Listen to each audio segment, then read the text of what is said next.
30 ఏళ్ల క్రితం వారు చదువుకునేందుకు ఎన్నో కష్టాలు పడ్డారు. సరైన స్కూల్ బిల్డింగ్ లేదు, తాగటానికి సురక్షితమైన నీరు కూడా ఉండేది కాదు, ఆడుకోవటానికి గ్రౌండు లేదు. అయినా కష్టపడి జీవితంలో పైకొచ్చారు వారంతా.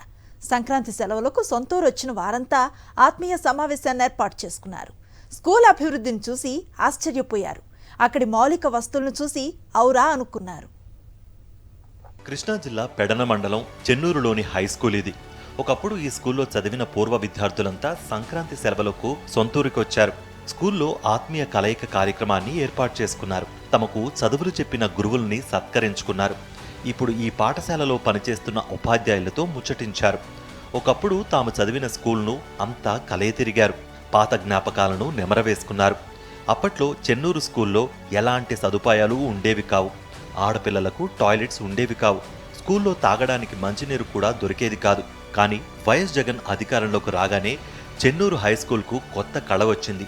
తరగతి గదుల రూపురేఖలు మారిపోయాయి. ప్రైవేట్ స్కూళ్లకు ధీటుగా చెన్నూరు స్కూల్ను తీర్చిదిద్దింది వైఎస్ జగన్ ప్రభుత్వం. ఆ సమయంలో చూసిన స్కూల్కి ఈరోజు ఈ స్కూల్లో ఉన్న పరిస్థితులకి ఎలాంటి పొంతన లేదు. ఆ రోజున కూర్చోవడానికి బెంచీలు లేని రోజుల నుంచి, రాసుకోవడానికి పుస్తకాలు లేని రోజుల నుంచి ఈరోజు మనం ఎలక్ట్రానిక్ బోర్డుల మీద చదువుకునే రోజులు వచ్చినాయి. స్టూడెంట్స్ అందరికీ కూడా 3 జతల బట్టలు ఇస్తున్నారు. మరి వేసుకోవడానికి షూలు ఇచ్చారు. మరి తిరగడానికి సైకిళ్ళు ఇస్తున్నారు పిల్లలకి. ఇన్ని రకాల ఫెసిలిటీస్తో మధ్యాహ్న భోజన పథకం పిల్లలందరికీ పౌష్టికాహారాన్ని ఇస్తున్నారు. డిజిటల్ ఎడ్యుకేషన్, నాడు నేడు కాన్సెప్ట్ లాంటివి ఇంతకు ముందు తాము ఎప్పుడు ఊహించలేదంటున్నారు గెట్ టుగెదర్లో పాల్గొన్నవారు. ఈ రోజున ప్రపంచంలో వచ్చేటువంటి మార్పులకి అనుగుణంగా డిజిటల్ ఎడ్యుకేషన్ మన పాఠశాలలో తీసుకొచ్చినటువంటి ప్రభుత్వం. విద్యార్థులకు ట్యాబులు ఇస్తున్నారు.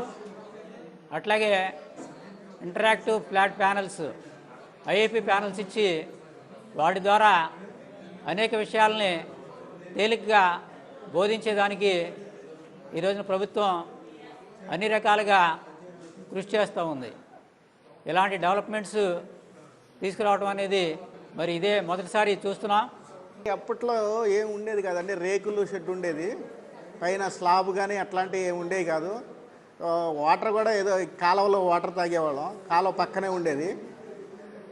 అప్పటికి చాలా బాగా డెవలప్ అయిందండి హై స్కూలు. ఇప్పుడన్నీ బిల్డింగ్లు, చక్కగా టేబుల్స్. అప్పుడు ఆ టైంలో మేము కూర్చోవడానికి కింద కూర్చునేవాళ్ళం, నేల మీద కూర్చునేవాళ్ళం. ఇప్పుడు టేబుల్స్, తర్వాత మధ్యాహ్న భోజనం, ఇవన్నీ బాగా గవర్నమెంట్ మంచిగా ప్రొవైడ్ చేసిందండి. విద్యారంగంలో ప్రభుత్వం తీసుకొచ్చిన సంస్కరణలు విద్యార్థుల జీవితాల్లో మంచి మార్పులను తీసుకొస్తాయని ఆశాభావం వ్యక్తం చేస్తున్నారు పూర్వ విద్యార్థులు. ఈ ప్రభుత్వము చాలా పాఠశాలలతో పాటు ఈ పాఠశాలను కూడా సాంకేతికంగా, భౌతికంగా చాలా అభివృద్ధి చేసింది. సాంకేతికంగా అనగా ఇప్పుడు విద్యుత్ తోటి పనిచేసేటువంటి ఈ పనిముట్లు చాలా ఈ పాఠశాలకు వచ్చినాయి.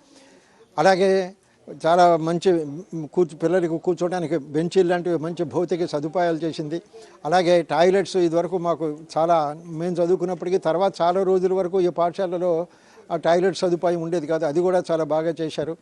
సాంకేతికంగా, భౌతికంగా ఈ పాఠశాల నిజంగా ఈ ప్రాంతాల్లోనే ఒక మంచి పేరు తెచ్చుకునే మంచి గొప్ప పాఠశాలగా పేరుకొచ్చింది. కార్పొరేట్ స్కూళ్లను తలదన్నేలా తాము చదివిన పాఠశాల మారడాన్ని కళ్ళారా చూసి మురిసిపోతున్నారు పూర్వ విద్యార్థులు.